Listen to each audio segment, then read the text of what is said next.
재미에 죽고 재미에 사는 시집과 그림책을 동시에 소개하는 팟캐스트 재미중독자 청취자 여러분 안녕하세요. 저는 빗도. 저는 이책입니다. 네, 빗도님. 네. 잘 지내셨어요? 네, 잘 지냈죠. 뭐 하면서 지내셨어요? 저요? 저 요즘 이제 글방을 다녀서 아원동으로 이제 글방에서 글도 쓰고 글방 같이 하시는 분들과 함께 네. 그리고 뭐 집에도 초대해 주셔가지고 네. 또 이제 간단하게 이제 식사도 같이 해먹고 맞아요. 네, 즐겁게 지냈습니다. 네, 저도 그 인스타그램에서 보고 네. 너무 즐거워 보이시더라고요. 부럽죠? 네. 네, 그렇네요. 이책님은 어떻게 지내셨어요? 전 거의 집에 있었고 네. 이제 학기가 시작하거든요. 저는 아직 대학생이라서 아직도 학기를 안 끝내셨나요?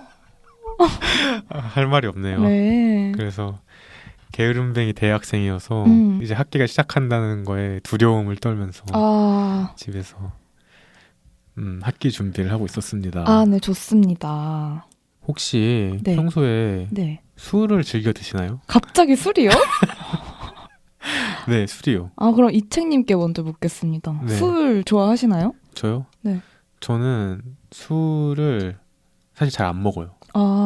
왜냐면은 술을 마시면은 더워요. 새로운 이유네요. 안 마시는. 제가 잘 안 말하는 이유이긴 한데 네. 술을 마시면은 저는 그렇게 뭔가 덥더라고요. 한겨울에도. 그래서 땀이 삐질삐질 나가지고 잘 안 마시는 편이거든요. 어떠세요? 빗도님은? 사실 저도 술을 그렇게 즐겨 마시지 않습니다. 그러세요? 네. 근데 요즘에 네. 약간 사실 저는 술 자리를 가는 것보다 혼자 조용히 차라리 한 잔씩 마시는 게 더 낫더라고요. 그래서 이제 뭐 카페 같은데 요즘 와인 같은 거 글라스로 한 잔씩 파는 곳이 있으니까 그런 데서 한 잔 마시면서 뭔가 작업을 하거나 그런 거는 이제 조금 맛을 들이기 시작하는 것 같습니다. 작업을 하면서 드신다고, 혼자 드신다고 네. 그 얘기를 들으니까 저도 원래 술을 무슨 맛이지? 하면서 안 먹었거든요. 네. 근데 어느 순간 어떤 음식을 먹고 있을 때 술이 생각날 때가 있어요. 제가 네. 최근까지는 아니고 네. 지난달에 대구를 놀러 간 적이 있었는데 네. 그때 거기서 막창 구이를 먹었거든요. 그 대구는 막창을 숯불로 구워 먹는 거 아세요? 잘 몰라요. 거기 무조건 숯불이래요. 네. 그래서 약간 그 숯불 닭갈비처럼 그걸 딱 구워서 먹고 있는데 너무 소주가 먹고 싶은 거예요. 그렇구나. 저 태어나 처음 느껴봤어요. 그런 뭔가 페어링에 대한 감각을 최근 들어서 알게 된 것 같아요. 웃긴 게 저는 사실 네. 막창 같은 거를 잘 안 먹어요. 네. 근데 오히려 전 치즈를 진짜 좋아하거든요. 네. 올리브, 치즈. 아하. 그러니까 와인이 가끔씩 그렇게 땡기는 것 같아요. 그래서 와인을 주로 드시는구나. 각자가 좋아하는 그런 음식에 따라서 그냥 조금 어울리는 그런 술이 갑자기 이제 나이가 조금씩 들어가니까 땡기는 게 아닐까라는 생각이 드는데요. 네. 근데 제가 술에 대해서 물어본 이유가 있어요. 뭔가요? 네, 오늘 나오는 게스트분이 네. 술을 아주 좋아하시는 분이거든요. 무섭네요, 갑자기. 우리 술 쪼렙들이. 그러니까요. 또 제가 그래서 살짝 빗도님이 어떤 네. 스타일인지 떠봤는데 저랑 별로 차이가 없죠. 차이가 없이 그러게요. 그러신 것 같아서. 근데 어쨌든 저랑도 이분이 사실 술과 관련해서도 깊은 인연이 있는 분이시거든요. 그래서 과연 술연인가요? 네, 술연이 있어요, 좀. 네. 그래서 저와 술연이 있는 이 게스트분은 누구실지 게스트분 인사해 주세요. 네, 안녕하세요. 최근 다이어트에 중독된 참새라고 합니다. 잠시만요. 어서 오세요. 네, 안녕하세요. 술을 좋아하시는데 다이어트에 중독되신 참새님. 어서 오세요. 네. 어서 오세요. 혹시 일단은 왜 닉네임이 참새인지 여쭤보기 전에 갑자기 왜 다이어트에 중독되셨죠? 너무 궁금해서 참을 수가 없네요. 이게 주제하고 좀 상당히 모순된 중독이라서 네. 그럴 수 있는데요. 이제 개인적으로 혼술을 오랜 기간 즐겨오면서 살이 많이 찌게 됐어요. 그래서 그 심각성을 인지하고 올해 새해 첫날이 밝고 나서부터 오늘날까지 이제 식이요법과 운동을 병행한 정석적인 다이어트를 하고 있습니다. 네, 좋네요. 닉네임을 왜 참새로 정하셨는지 궁금합니다. 참새는 사실 제 동네 친구들이 실제로 저를 부르는 별명이에요. 네. 제가 중학교 때인가 이제 등굣길이었는데 그때 당시 친하게 지내던 친구가 한 키가 거의 190cm에 육박했거든요. 근데 이제 저는 아무래도 상대적으로 체구가 아담하다 보니까 그렇게 길을 가고 있었는데 갑자기 뜬금없이 그 친구가 이제 전신주에 앉은 참새를 보면서 야 저기 네 친구 지나간다고. 그때는 별 생각 없이 넘겼는데 너무해. 근데 어느 순간부터 그 친구를 주축으로 해서 다른 친구들도 저를 이름보다 참새라고 부르기 시작하더라고요. 그래서 이름에 대체된 그런 별명으로 지금까지 불리고 있습니다. 되게 오래된 별명이네요. 유서가 깊죠. 네. 꽤나 귀여워요. 맞아요. 네. 네. 그리고 아까 이책님이 우리 게스트 참새님과 술과 관련된 깊은 인연이 있다고 말씀해 주셨는데 혹시 어떤 인연인지 설명해 주실 수 있나요? 이책님하고는 굉장히 안 지가 오래됐어요. 그렇죠. 한 21살 때부터 이제 같은 대학에 다니다 보니까 거기서부터 알게 됐는데 이제 아마 재미중독자 지난화쯤이었나 이책님께서 이제 하고 계시는 독서 모임이 한 3개 정도가 있다고 말씀하셨던 것 같아요. 맞아요. 그 중에 하나가 저랑 단둘이 하는 시읽기 모임이에요. 맞아요. 그래서 주로 서로 시간이 맞을 때 일주일에 한 번꼴로 만나서 점심 지나서 만나가지고 거의 반나절 가까이 시 얘기를 나누다가 이제 같이 저녁을 먹게 됐는데 이제 그때부터 조금씩 이제 반주 개념으로다가 마시게 되고 근데 이책님을 만나면 만날수록 되게 저도 편하게 느껴지다 보니까 나중에 가서는 좀 그 처음에는 식사가 우선이었는데 이제 나중 갈수록 좀 술을 밝히는 그게 좀 그래서 저희 사전 미팅 때 또 이제 참새님과 저와 이책님이 또 그래도 한번 술을 같이 마셔봤잖아요. 네, 정말 최초였어요. 그래요? 게스트분이랑 사전 미팅 때 술을 마신다는 거. 맞아요. 그래서 그때 기억이 새록새록 나네요. 맞아요. 그래서 그 자리 때문에 오늘 주제도 약간 술이 된 거죠. 맞아요. 네. 좋습니다. 그러면 저희 이제 오늘의 주제로 넘어가 볼까요?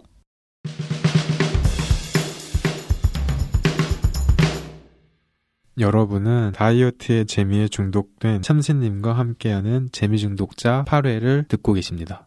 네, 이책님. 네. 오늘의 주제가 무엇인가요? 네.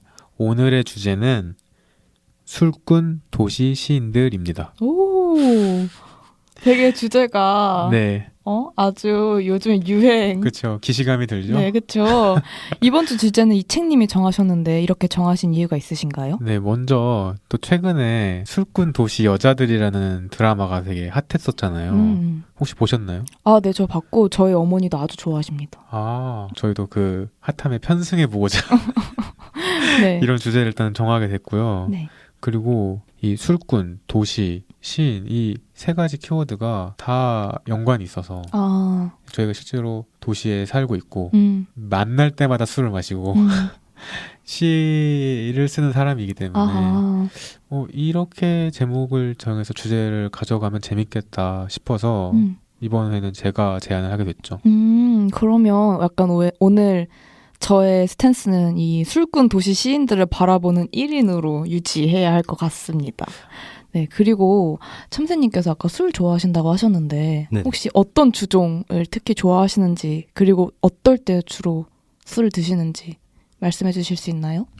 먼저 주종 말씀드리면은 꾼 같으시네요. 바로 화색을 네. 주로 밖에서 누군가 술을 마시게 되면은 소맥을 즐겨 마시는 것 같아요. 그리고 이제 별로 약속이 없는 상태다 보니까 이제 혼술을 주로 하게 되는데 혼술은 이제 거의 막걸리로 정착을 했죠.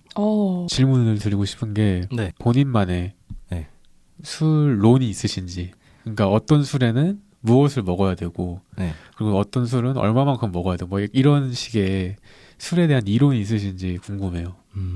이런 거 평소에 물어보진 않거든요. 그렇죠. 지금 이 자리에서 처음 물어보시는 것 같은데 일단은 제가 말씀드리게 될 술론이라고 하면 아마도 파라는 혼술론일 거예요. 혼술을 오랫동안 즐겼기 때문에 혼술에 대한 장점은 솔직히 누구나 공감할 것 같아요. 특히나 이제 포스트 코로나 시대에 진입하고 나서부터 이제 사람 간의 그 만남이 줄어든과 동시에 이제 혼자서 술을 즐기시는 분들이 많이 늘어나셨잖아요.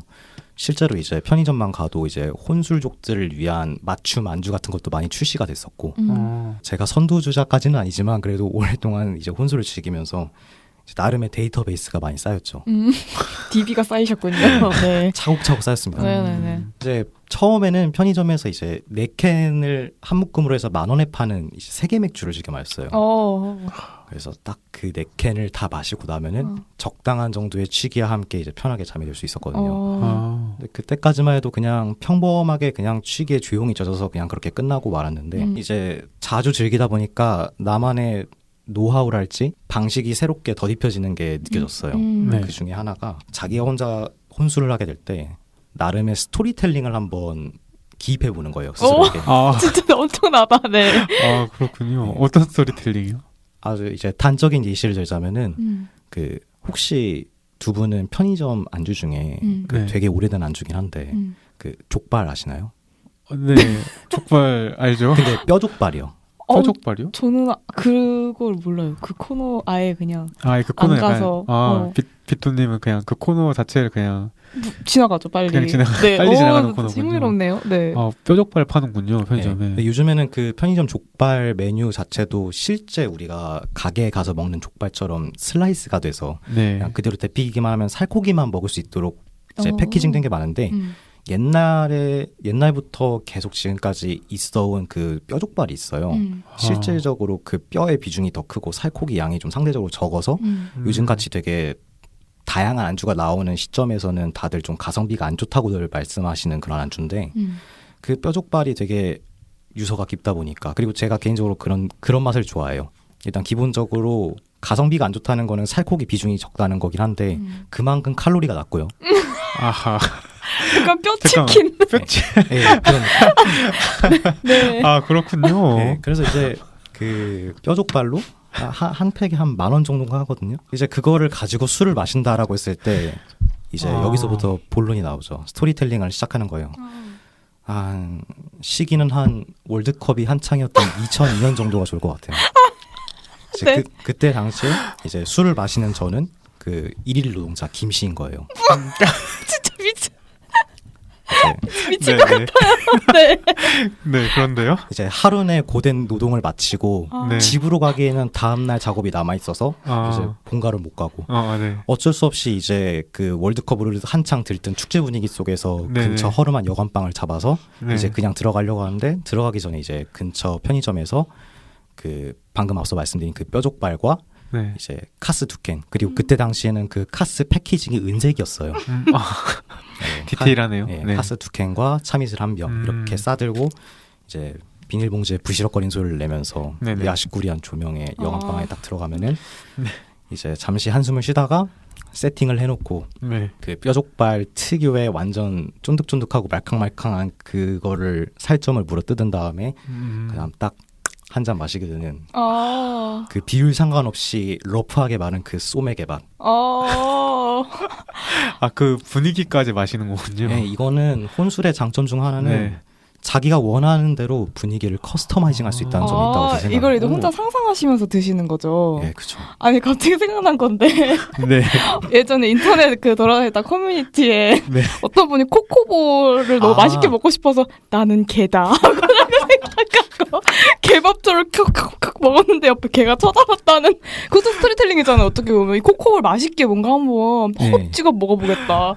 그런 류의 상상이신 것 같아서 너무 대단하시네요. 사실 제가 이 스토리텔링 예시를 들 때 방금 말씀하신 그 코코볼 사례를 말씀드리려고 했어요. 진짜로. 그래요? 와. 저는 진짜 상상도 못했고요. 소맥을 맛있게 먹는 방법은 그 뼈족발과 함께 그런 상상을 하면서 먹는 거군요. 사실 주종에 상관없이 그냥 그런 분위기, 자기만의 어떤 서사를 가지고 마시면 너무 좋다. 저도 한번 와인 먹을 때 그렇게 해봐야겠어요. 그것도 좋죠. 어떤 서사를? 일단 기본적으로 이제 프랑스 파리에, 난 파리에 있다. 아니 파리 어떤 카페에 혼자 앉아서 마신다. 몇 지구 있어요? 이제 한 13구 13구에 있는 그 카페 카페 가서 뭐 이제 와인 같은 거 이제 한 잔 시켜가지고. 낮인가요, 밤인가요? 아, 밤이어야죠. 밤이어야 네, 이제 혼자. 그래서 옆자리나 의자 하나 비워두고. 네네. 담배 하나 이렇게 피고. 그 옆자리에 누가 앉아 있나요? 오겠죠, 이제 기다려야죠. 네, 눈빛을 보내야죠. 그런 스토리텔링. 좋은데요? 안주 시키면 안 되는 거 아시죠? 추잡해 보이니까. 기본 안주. 네, 기본 안주. 무심한 듯. 네. 나는 진짜 그냥 고독을 즐기러 왔다 이런 느낌. 저 같은 MBTI S인 사람은 정말 상상도 못하는. 그렇죠. 분위기, 혼술은 분위기군요. 분위기와 서사군요. 제 개인적으로는 그렇게 생각하는데 그 두 가지 요소 못지않게 중요한 게 또 안주 선택에 있죠. 안주 선택. 안주 얘기 나오니까 네. 진짜 여쭤보고 싶었던 게 네네. 가끔 이제 같이 참새님이랑 술 마시면 얘기하면은 또 안주 얘기를 그렇게 안주 얘기를 그렇게 많이 하세요. 그래서 오늘 뭔가 이렇게 정리를 해주시면 좋을 것 같아요. 안주에 대해서. 네. 소주를 먹을 때는 어떤 안주가 좋고. 페어링? 네, 약간 페어링을 저 같은 술린이를 위해서 한번 뭔가 맛있게 먹는 방법 알려주실 수 있나요? 일단은 먼저 말씀드리기 앞서서 굉장히 제 주관적인 견해라는 거 미리 말씀드리겠고. 네. 사려가 깊으셔. 너무 다정해. 이게 절대적이다 이런 거 아닙니다. 강요도 아니에요. 네네네. 일단 먼저 첫 번째로 흔한 소주. 소주 안주라고 하면은 뭐가 가장 흔할까요? 쭈꾸미? 약간 기름진 거? 네, 기름지고 뭐 쭈꾸미, 양념이 강하고 아니면 찌개류 같은 거. 네네. 어울리죠. 저도 맞아요. 그렇게 밖에서 뭔가 식사를 하면서 술을 마실 때 소주를 가지고 음식을 먹을 때 그런 종류로 먹게 되는 경우도 많아요. 근데 네. 이제 개인적으로는 레몬 슬라이스를 가장 좋아합니다. 근데 아마 두 분도 지난번 첫 번째 사전 미팅 때 한번 드셔보셨을 거예요. 네. 맞아요. 원래 술 한 잔 마시고 레몬을 먹는다는 것 자체가 이제 데킬라라는 양주를 먹는 방식이기도 한데 이게 소주 안주의 관건은 한 잔을 들이키고 나서 그 목적 부근에서 맴도는 그 알코올의 잔향을 얼마나 깔끔하게 지울 수 있는가. 아하. 이런 점에서는 기름진 것과 좀 양념이 자극적인 건 일시적으로 그 잡내를 지울 수는 있는데 오래 못 가더라고요. 오히려 조금 느글느글해지고 갈수록. 근데 레몬은 얘기가 다르죠. 그 상큼함. 아마 두 분 다 그때 당시에 드셔봤을 때 만족하셨던 것 같은데. 맞아. 너무 깔끔하고 좋았어요. 네. 그리고 가장 이 레몬 안주의 강점이라고 한다면은 이제 어느 정도 메인 안주와 음식을 먹고 나서 포만감이 차오른 상태에서도 레몬만 있으면은 계속 무한 수급이 가능하다는. 지속 가능한 음주를 위한. 네, 물론 다음 날은 책임 못 지죠. 그렇군요. 네. 그러면은 다음으로 뭐 맥주. 네, 뭐가 어울릴까요? 맥주 같은 경우에는 이제 뭐 감자튀김, 주로 굉장히 소주에 비해서 상대적으로 기름진 음식들이 많단 말이에요. 저 치킨, 네, 치킨부터 해가지고 뭐 피자 이런 것들 많잖아요. 근데 영양학적으로 이건 굉장히 잘못됐어요.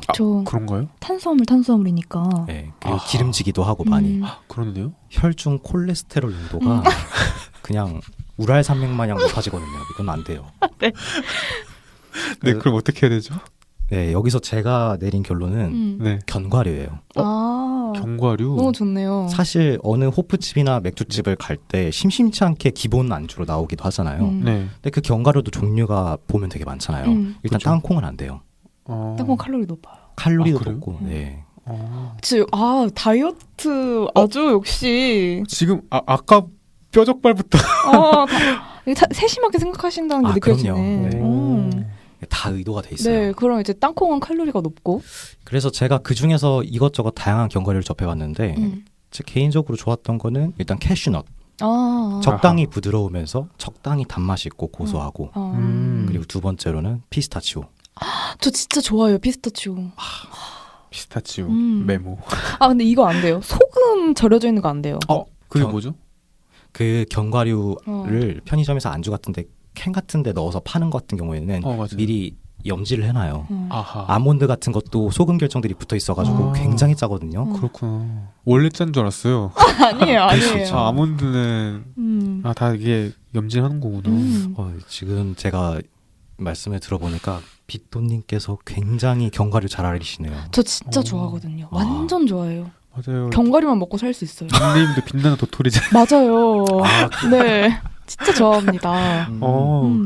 그렇군요. 소주는 레몬 슬라이스, 맥주는 견과류. 근데 염지 안 돼 있는. 그리고 캐슈넛 특히 캐슈넛, 피스타치오. 캐슈넛, 피스타치오, 땅콩 안 됨. 자, 그럼 마지막으로 하나만 더 물어볼게요. 막걸리는 뭘 먹어야 될까요? 그러면? 네, 이제 막걸리가 제가 거의 근 5년 이상을 혼술 주종으로 삼았던 술이기도 한데요. 막걸리 하면은 대표적으로 떠오르는 안주가 파전 같은 게 있죠. 빈대떡 이런 거 역시 너무 기름져요. 안 돼요. 기름진 거 먹고 싶으면 어떡해요?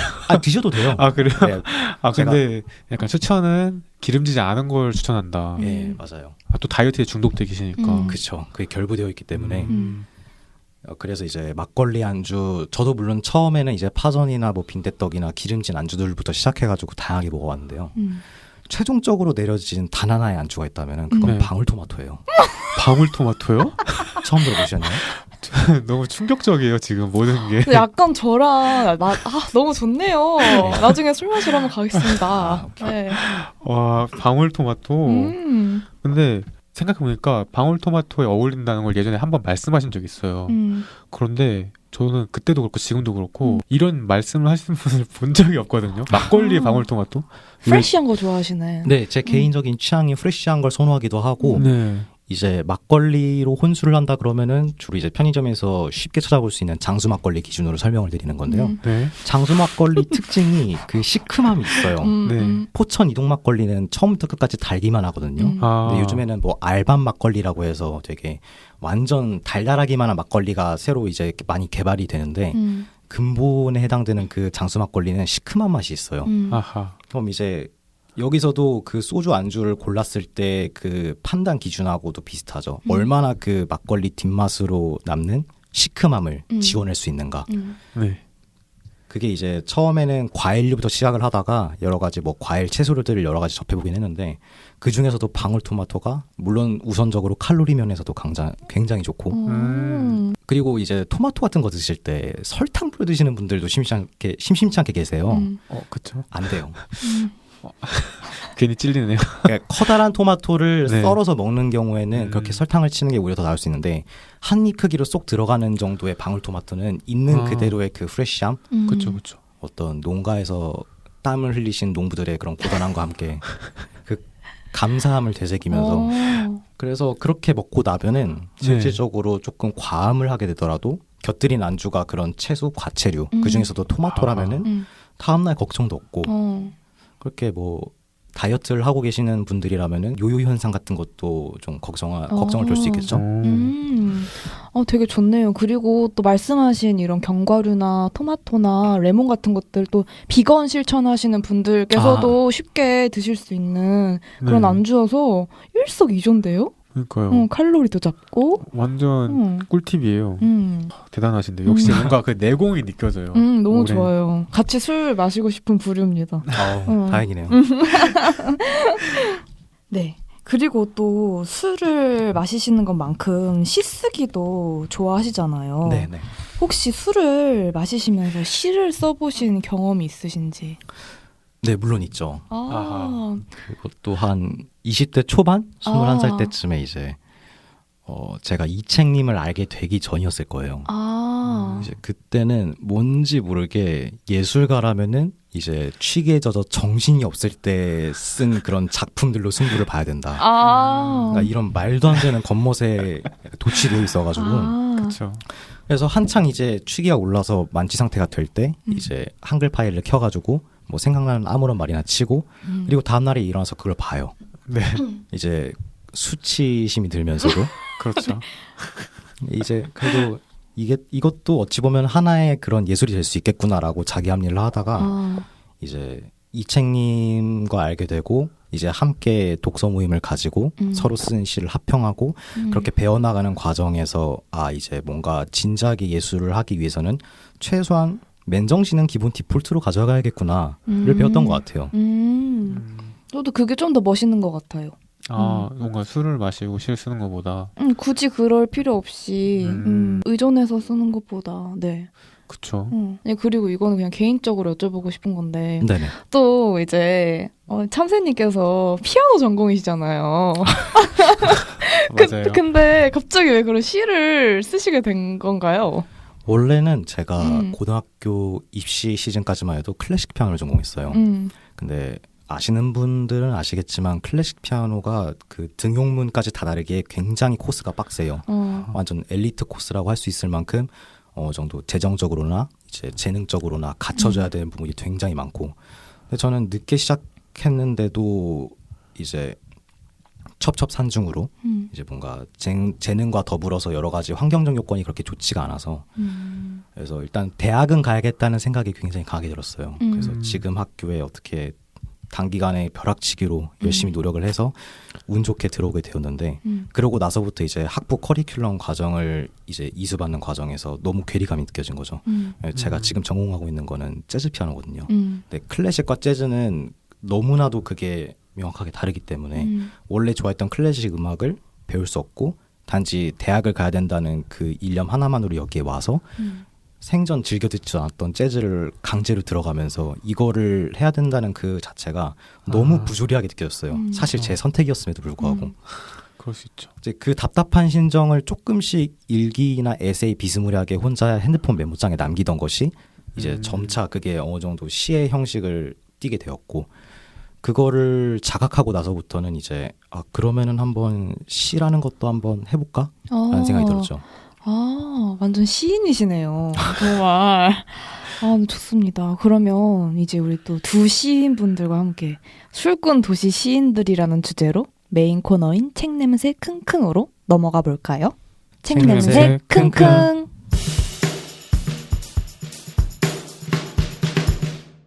빗돈님. 네. 오늘 가져오신 책이 뭔가요? 네, 제가 오늘 가져온 그림책은 아네테 멜레세의 키오스크입니다. 키오스크. 네, 이 아네테 멜레세의 키오스크라는 책은 제가 비교적 최근에 알게 된 책입니다. 요즘 제가 그림책 작업실에서 작업을 좀 하고 있는데 네. 작업실 선생님께서 저한테 한번 읽어보라고 추천을 해주셔서 읽게 된 책이에요. 처음 읽고 나서 이게 너무너무 좋은 거예요. 그래서 이 그림책은 언젠가 한번 재미중독자에서 이제 청취자분들께 소개해드려야겠다라는 생각을 하고 있었는데 마침 또 이 술꾼 도시 시인들이라는 주제, 참 그 그림책을 선정해야 하는 사람으로서 이 책을 참 가져오기 어려운 주제인데 말이죠. 그럴 것 같아요. 네, 근데 그래서 그래도 이 책이 어느 정도 이 주제에 맞춰서 할 얘기가 있겠다라 싶어서 제가 이 책을 가지고 왔습니다. 그렇군요. 네. 근데 오늘도 그렇지만 아네테 멜레세 그 작가님이시잖아요. 네. 뭔가 처음 들어보는 작가님이어서 작가님 소개를 해주실 수 있을까요? 네, 좋습니다. 이 아네테 멜레세 작가님은 1983년 라트비아 출신의 작가님이십니다. 네. 제가 사실 라트비아가 어디 있는지 몰라서 찾아보니까 동유럽이더라고요. 네, 지금 한창 너무 말도 안 되는 상황이 벌어지고 있는 우크라이나랑 러시아 바로 인접한 국가여서 조금 마음이 쓰였습니다. 어쨌든 이 작가님께서 라트비아 예술 아카데미에서 시각 커뮤니케이션을 전공하시고 이후 루첼은 응용과학 대학에서 애니메이션을 공부하셨다고 합니다. 그리고 2013년 아네테 멜레사 작가님께서 직접 감독, 각본, 연출을 맡은 키오스크라는 제목의 단편 애니메이션을 제작하셔서 2014년 스위스 영화제 최우수 애니메이션 부분에서 수상을 하시고 이후 100개가 넘는 영화제에서 상영이 되었다고 해요. 어떻게 보면 애니메이터로서 먼저 커리어를 시작하신 거죠. 그래서 특이하게 제가 이번에 가져온 이 그림책 키오스크는 동명의 단편 애니메이션이 우선 만들어지고 그 애니메이션을 바탕으로 만들어진 그림책이에요. 네, 심지어 그림책으로서는 또 2021년에 피터팬 상을 수상을 하셨는데요. 이 피터팬 상에 대해서 간단히 설명드리자면 스웨덴의 아동 청소년 도서 세계를 넓히고 풍요롭게 하는 번역본에 수여되는 상이라고 합니다. 한마디로 약간 영화로 따지자면 라트비아 작가의 작품이 스웨덴 영화제에서 외국어 영화상 탄 느낌으로 그렇군요. 받은 거예요. 되게 신기하죠. 네네. 그리고 현재 작가님께서는 스위스 취리히에서 일러스트레이터로서 활동을 하신다고 합니다. 네. 사실 제가 그동안 정말 많은 종류의 그림책을 소개해드렸는데 네. 이 그림책 키오스크처럼 애니메이션이 우선 나오고 그 다음에 그 애니메이션으로 만든 그림책 또 제가 또 처음 봐서 이런 류의 그림책은 너무 굉장히 신선한 것 같아요. 네. 그 애니메이션도 궁금하네요. 네. 그럼 제가 아네테 멜레사 작가님의 키오스크라는 책에 대해서 좀 더 얘기를 해볼게요. 여러분 혹시 요즘 키오스크라는 단어 많이 쓰고 계시지 않나요? 네, 맞아요. 좀 맥도날드랑 뭐 버거킹, 스타벅스 이런 데 가면 요즘 사람이 주문을 받기보다 키오스크라는 기계에서 주문을 받잖아요. 맞아요. 근데 원래 이 키오스크라는 단어가 신문이나 음료를 파는 매점 가판대를 뜻하는 말이라고 합니다. 그래서 제가 가져온 키오스크라는 이 그림책은 간단한 물건을 판매하는 작고 좁은 가게에서 일하는 주인공 올가에 대한 이야기입니다. 그러면은 줄거리 소개 부탁드리겠습니다. 네, 알겠습니다. 그리고 이번 줄거리 소개는 이 두 시인분들 사이에서 저도 좀 시인인 척 해보고 싶어서 네. 평소처럼 그림책의 줄거리를 요약해서 설명해드리기보다 이 이제 그림책에 있는 텍스트 자체가 많지가 않아서 제가 네. 시처럼 낭독하는 방식으로 진행을 해보겠습니다. 네, 줄거리 소개해드릴게요.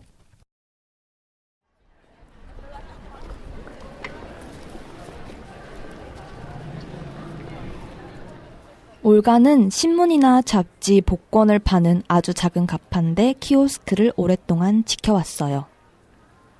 올가는 날마다 단골 손님들을 친절하게 맞았어요.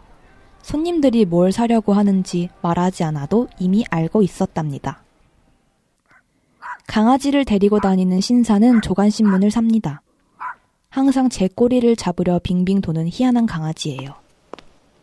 연애에 늘 실패하는 숙녀는 여성 잡지에서 도움말을 찾아요. 선글라스를 낀 남자는 오늘의 운세를 읽은 뒤 복권을 사고요. 아침마다 달리기를 하는 남자는 10시 35분에 물 한 병을 사지요.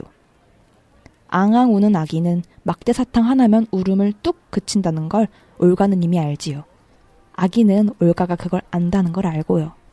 머리를 올려 묶은 아주머니는 낚시랑 고양이랑 정치에 관심이 많아요. 관광객들은 늘 현대미술관 가는 길을 물어봐요. 아무것도 안 사고 그냥 스쳐가는 사람들도 많아요. 저녁이 되어 일이 끝나면 올가는 기진맥진해요. 가끔 키오스크를 벗어나고 싶을 때면 여행 잡지를 읽는답니다. 석양이 황홀한 먼 바다 꿈을 꾸기도 하고요. 어느 날 아침 신문 뭉치가 평소보다 멀리 놓여 있었어요. 올가가 그걸 키오스크 안으로 들어놓으려 애쓰고 있는데 남자의 둘이 과자를 훔치려고 했어요. 안 돼! 갑자기 올가의 세상이 뒤집혔어요. 올가는 겨우 일어나 흩어진 물건들을 주우려 애썼어요. 그러다가 정신을 차려보니 키오스크를 들어올려 움직일 수가 있지 뭐예요? 그래서 올가는 잠깐 산책을 하기로 했어요. 산책길에 그 희한한 개를 데리고 있는 신사를 만났어요. 개는 신이 나서 올가 주위를 빙빙 돌기 시작했어요. 주인이 말렸지만 목줄에 칭칭 감기는 바람에 균형을 잃은 올가는 그만 강물은 올가를 태운 채 흐르고 흘러서 바다까지 데리고 갔어요. 올가는 사흘 밤낮을 떠다니다가 큰 파도를 만나 바닷가로 밀려왔답니다. 이제 올가는 해변에서 아이스크림을 팔며 살고 있어요. 저녁이면 황홀한 석양을 바라보면서요.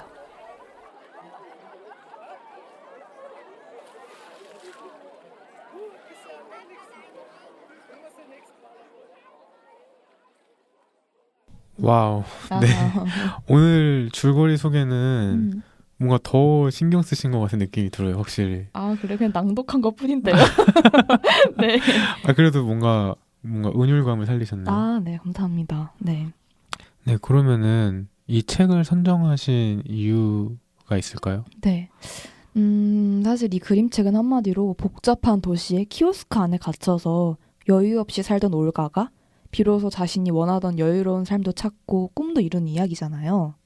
특히 네. 올가가 일이 끝나고 키오스크에 누워서 막 여행 잡지를 읽으면서 자유로운 여행을 꿈꾸는 모습.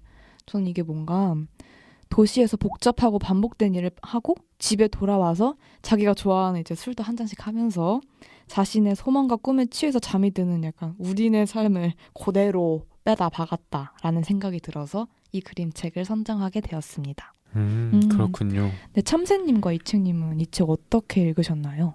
사실 저는 이제 그림책 같은 경우에는 예전에 도서관에서 몇 번 일했을 때 잠깐 접해봤었는데 그때 당시까지만 해도 역시 그림책이라는 거는 애기들을 대상으로 조금 저연령층을 대상으로 하는 교훈 같은 것도 직접적으로 드러나는 쉬운 책이라고 알고 있었는데요. 이번에 빗도님의 추천으로 이 작품을 읽었을 때 굉장히 놀랐어요. 되게 어른들을 위한 동화라는 느낌이 굉장히 강했거든요. 특히 이제 키오스크에 갇힌 올가의 상태 자체가 자신만의 세계에 갇힌 사람처럼 보였어요. 그래서 자신만의 세계에 갇혀 있으면서도 보다 마음만 먹으면 언제든지 다양한 경험을 해볼 수 있구나. 이제 보통 뭔가 우리가 삶을 살아가다 보면은 너의 고집이나 너만의 너무 세계에 갇혀있지 말고 조금은 타협을 하고 이제 마주볼 줄 알아야 된다는 조언을 적지 않게 들었었는데요. 이제 좀 그와는 반대되는 지점에서 좀 희망을 주는 것 같아요. 충분히 자신만의 세계를 붙들고 늘어지더라도 많은 경험, 많은 세상을 보고 들을 수 있고 너는 너 자체로 그 자체로 괜찮다는 그런 위로도 한편 건네주는 것 같아서 되게 감명 깊게 읽었습니다. 네, 좋네요. 근데 진짜 실제로 예전 그림책 같은 경우는 좀 어린이들이 이해하기 쉽게 조금 쉽게 써야지 해서 그런 출간되는 그림책들이 많았는데 네. 요즘 그림책들은 약간 사실 어린 친구들도 어른들이 이해할 수 있는 거 이해하기 쉽거든요. 그들도 알고 싶어 하거든요. 그래서 조금 더 그 모두가 읽을 수 있는 그림책들이 많이 나오는 것 같아요. 그런 면에서 너무 좋은 것 같고. 네, 그럼 이책님은 어떠셨나요? 저는 보면서 되게 행복했어요. 우선 이 주인공이 올가잖아요. 올가가 너무 자기 삶에 만족하고 있다는 느낌이 너무 드는 거예요. 그 표정이라든지 그런 게. 그래서 너무 읽으면서 또 올가가 되게 유쾌하잖아요. 그 키오스크에서 사는 삶이 딱 한 가지 단점이 여행을 가기가 좀 어렵다는 거잖아요. 그렇죠. 근데 그걸 또 이렇게 귀엽게 여행지를 보면서 그 잠드는 그 장면이 있는데 그게 참 좋더라고요. 그 장면이 제일 좋으셨구나. 네, 그림책도 알록달록하다 보니까 되게 예뻐요. 유쾌하게 본 것 같아요. 그리고 약간 저는 이 책의 내용을 낭독해 드렸지만 청취자분들께서 꼭 사서 보시거나 아니면 도서관에서 빌려서 보셨으면 좋겠다라는 마음이 드는 게 이 표지가 아주 매력적이잖아요. 제가 보여드렸는데 맞아요. 정말 키오스크처럼 그 표지에 그 매점의 창문 모양으로 구멍이 뚫려 있어요. 맞아요. 그리고 표지를 열자마자 책의 제목이 나오기 전에 나오는 종이를 그 면지라고 하는데 그 면지에 바로 이 올가의 생활 공간이자 일터인 키오스크 내부 모습이 엄청 디테일하고 귀엽게 표현이 되어 있어서 너무 매력적입니다. 맞아요. 저도 이거 오늘 표지를 봤는데 소장하고 싶은 욕구가 드는 그런 책이었어요. 그 올가의 그 표정과 그런 라이프랑 뭔가 이 책님이랑 어울려요. 뭔가 그 여유로운 미소와 뭔가 통하는 느낌이었어요. 완전. 제가 꿈꿔오는 삶? 맞아요. 그리고 약간 그림을 보시면 과슈라는 물감으로 작업을 한 것 같더라고요. 근데 과슈가 구아슈라고 하기도 하는데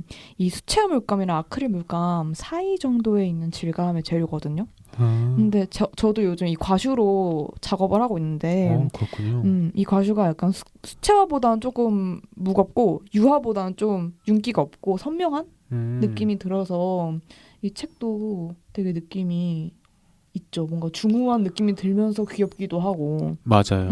너무 좋습니다. 그 책의 결말에 키오스크가 몸에 껴버린 올가가 물에 빠진 후에 바다로 흘러가다가 결국 자신이 꿈꾸던 석양을 볼 수 있는 그 바닷가 근처에서 아이스크림을 팔면서 자신이 전부터 꾸던 꿈을 이루잖아요.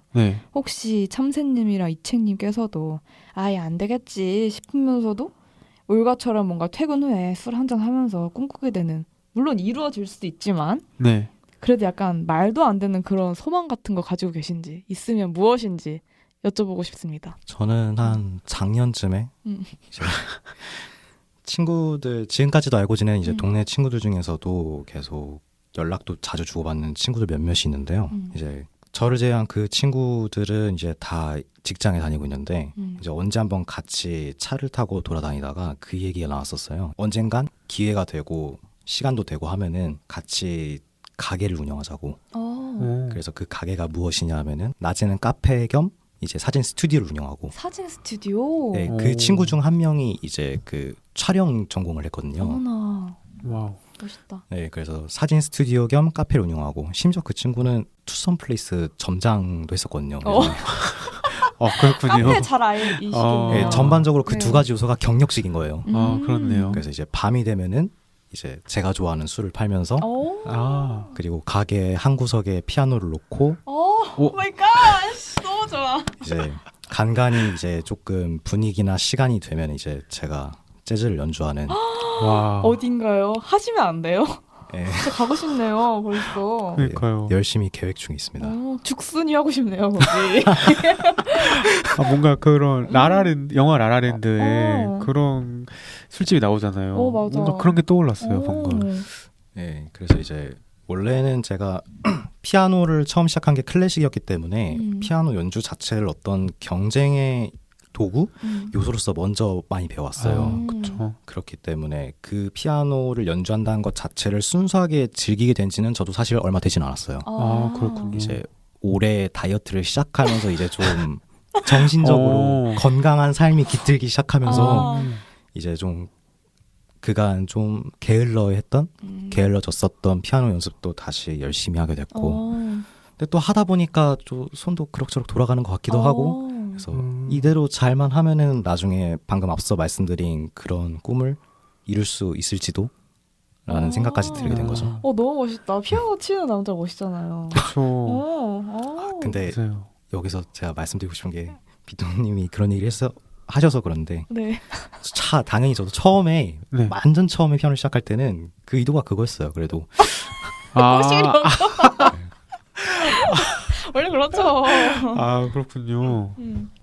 이것도 잘 해두면은 엄청 잘 치진 않더라도 나름의 어떤 한 사람의 매력 포인트가 될 수 있지 않을까. 그렇죠. 근데 그건 아니었어요. 그래요?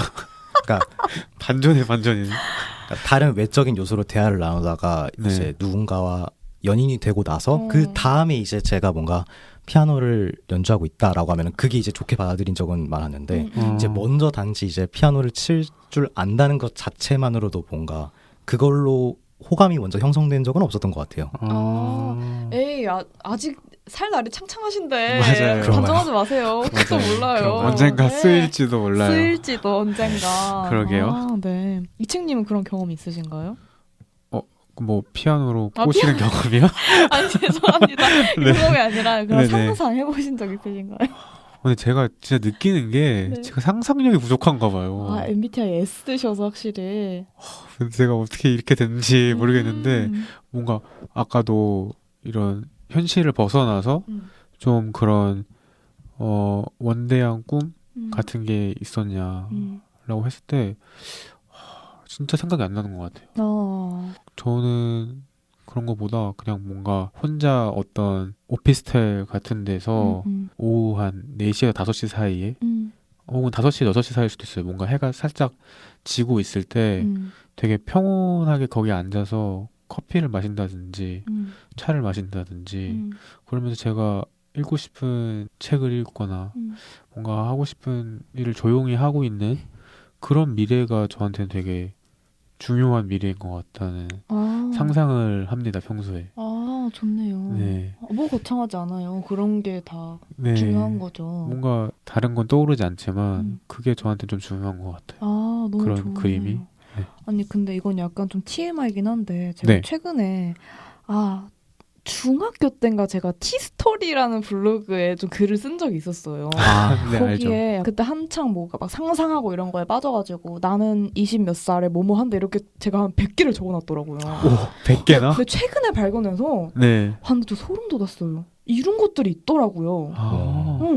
네. 어떤 걸 이루셨죠? 파리에 간다는 것도 이렇고 공부한다는 것도 이렇고 저 근데 그때 불어 생각도 없었거든요. 그냥 그때 막연히 했던 것들이 이룬 것들이 꽤 있고 나는 심지어 제가 몇 살이면 그 몇 살 때 나이 때 뭘 한다는데 딱 그 나이에 이룬 것도 있고 정말요? 네, 지금 제가 기억은 잘 안 나는데 그런 것도 있더라고요. 그래서 이런 거를 한번 써보세요. 진짜 신기하네요. 그러니까 아예 그냥 구체적으로 나는 50대에 몸을 하겠다. 그리고 나서 그냥 묵혀두다가 그냥 한번 한 10년 후에 봐보세요. 저도 이제 한 10년 정도 지났겠죠? 근데 이런 게 있어서 너무너무 깜짝 놀랐고 또 생각보다 제가 또 막 아주 미래 막 30대 40대 것까지 써놨더라고요. 더 기대가 되기도 하고 갑자기 그게 생각났네요. 한번 써보세요. 소름 돋으실 거예요. 네, 이루실 것 같은데. 네, 한번 해보겠습니다. 네, 저 같은 경우는 저도 사실 거창하지 않아요. 그래요? 그냥 언젠가 이제 북유럽의 어느 국가에서 두 가지 버전이 있는데 저는 이제 북유럽 국가에서 혼자 뭔가 독립해서 복작복작 집을 꾸미고 살면서 저만의 약간 스토리텔링 스튜디오를 만들어서 직원들이랑 뭔가 기획하고 재밌는 거 해보고 그런 꿈이 한 가지 있고요. 근데 뭔가 북유럽에서 하고 싶어요. 네. 북유럽에서. 북유럽 어느 국가 중에 하나에서.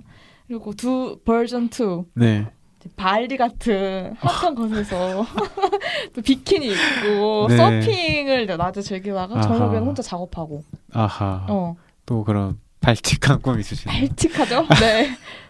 그렇게 그냥 욜로 같이 사는. 하지만 돈은 떨어지지 않는. 왜냐면 작업을 하니까. 또 그러니까 약간 한 계절에는 또 거기 북유럽에 가 있다가 또 일 너무 많이 했다. 놀러 가자 하면 스튜디오가 2개가 있어야겠죠. 그럼 발리에 하나, 뭐 어디, 뭐 아이슬란드에 하나. 꽤나 구체적이시네요. 네. 좋은데요. 오늘 적어봐야겠어요. 저 약간 이런 장면, 이런 게 되게 상상이 잘 갈 것 같아요. 옷은 2개면 좋게요. 패딩이랑 비키니. 네, 알겠습니다. 네, 죄송합니다. 네. 좋습니다. 네, 그러면 저는 더 키오스크라는 이 그림책의 단편 애니메이션 버전을 청취자분들께 꼭 한번 보시기를 강력 추천하면서 저의 소개를 마무리하겠습니다. 6분 55초짜리 정말 길지 않은 애니메이션이어서 여러분들이 한번 보셨으면 좋겠고요. 현재 아네테 멜레세 작가님의 비메오 홈페이지에 무료로 공개가 되어 있습니다. 이 작가님 개인 홈페이지에 들어가시면 작가님께서 더 페스티벌 오브 베를린에서 2020년에 수상하신 또 다른 애니메이션 작품도 보실 수 있으세요. 네, 제가 이번 팟캐스트 회차의 댓글과 저희 인스타그램을 통해서 작가님의 비메오 홈페이지 링크를 공유해 드리겠습니다. 또 보니까 그 애플 팟캐스트를 이용해서 들으시는 청취자분들께서는 아무래도 댓글 확인이 잘 안 되시는 것 같아요. 이게 팟빵에서만 댓글이 보이다 보니까. 네. 그래서 애플 팟캐스트를 이용하시는 분들 중에 이 멜레세 작가님의 영상을 보고 싶은 그 링크를 알고 싶으신 분은 저희 재미 중독자 인스타그램 @IM overdose 여기서 또 overdose 할 때는 Z를 씁니다. 네, 여기로 들어오셔서 확인해 주시면 감사하겠습니다. 네, 감사합니다. 빗도님의 그림책 소개였습니다. 네, 감사합니다.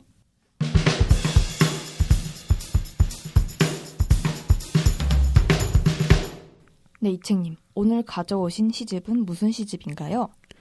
네, 제가 오늘 가져온 시집은 김영승 시인의 반성입니다. 오, 반성. 오늘은 시 먼저 낭독하고 한번 해보겠습니다. 네, 좋습니다. 낭독 부탁드릴게요. 네.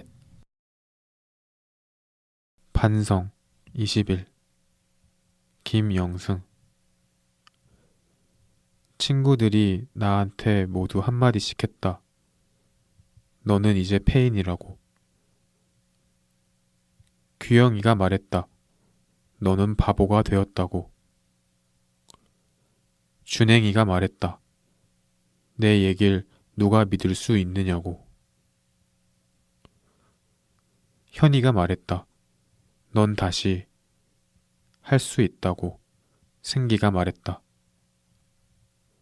모두들 한 1년 술을 끊으면 혹시 사람이 될 수 있을 거라고 말했다. 술 먹자. 눈 온다. 삼룡이가 말했다.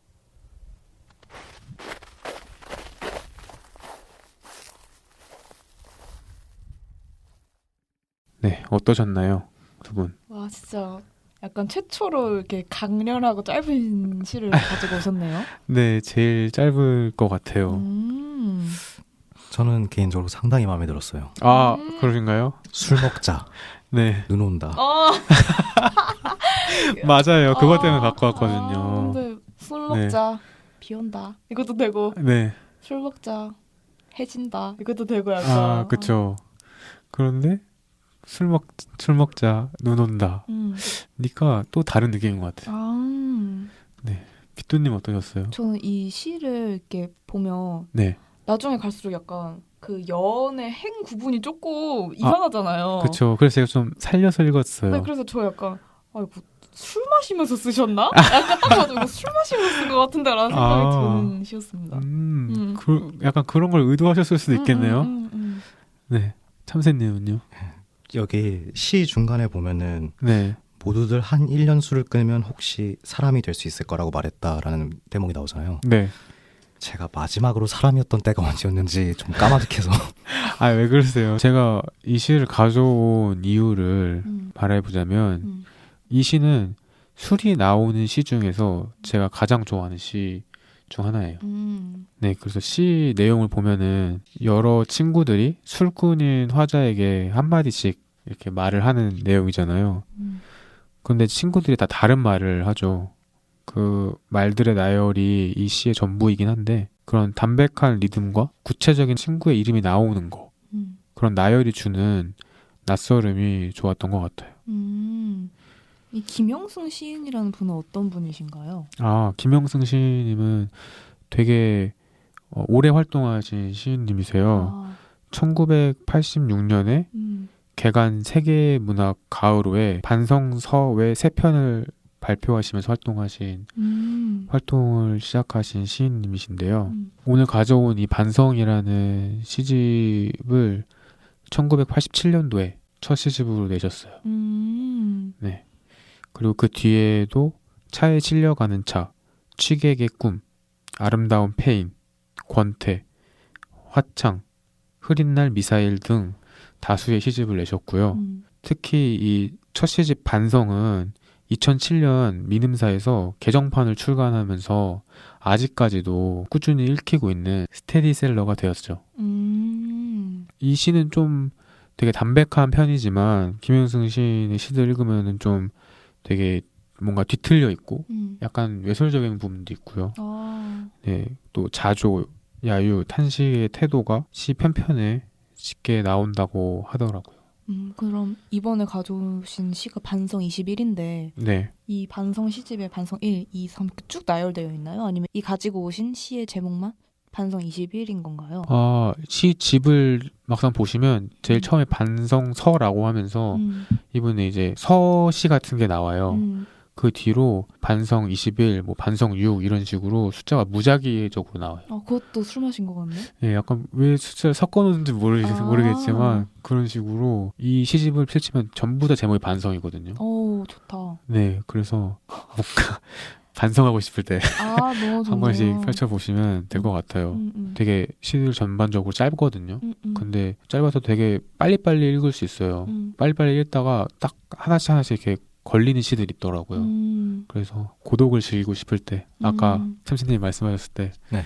혼술은 분위기와 서사다 라는 그런 점에서 혼자 책을 읽을 때 분위기에 취해보고 싶을 때 읽어봐도 좋을 것 같습니다. 너무 좋네요.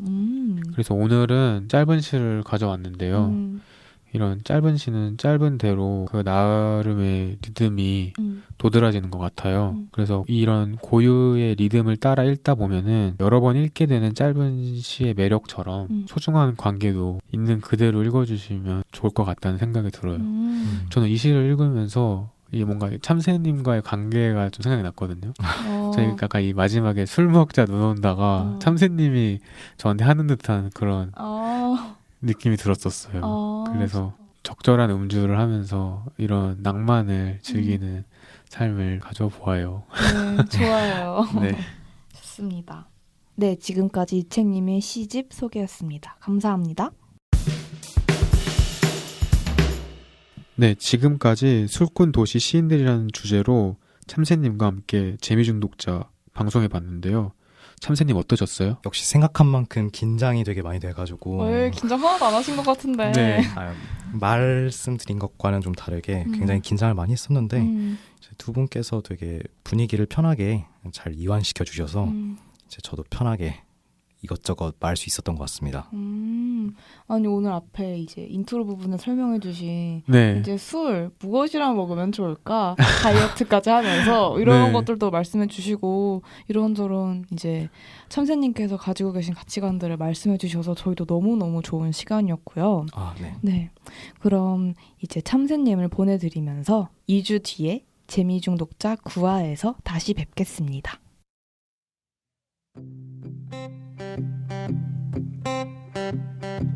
이 세상 사람들이 모두 재밌게 사는 날이 올까 재미에 중독된다는 게. 재미에 중독되셨나요?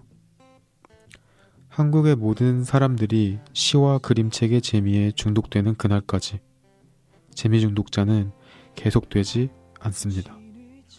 다만 그 전에 끝내겠습니다. 딱 직전에 끝내겠습니다. 목표도 계획도 없이 오직 재미만 추구하겠습니다. 다음에 더 이상한 주제로 찾아뵙죠. 그럼 안녕. 안녕히 계세요, 용가리. 끝. 우린 재미 중독자.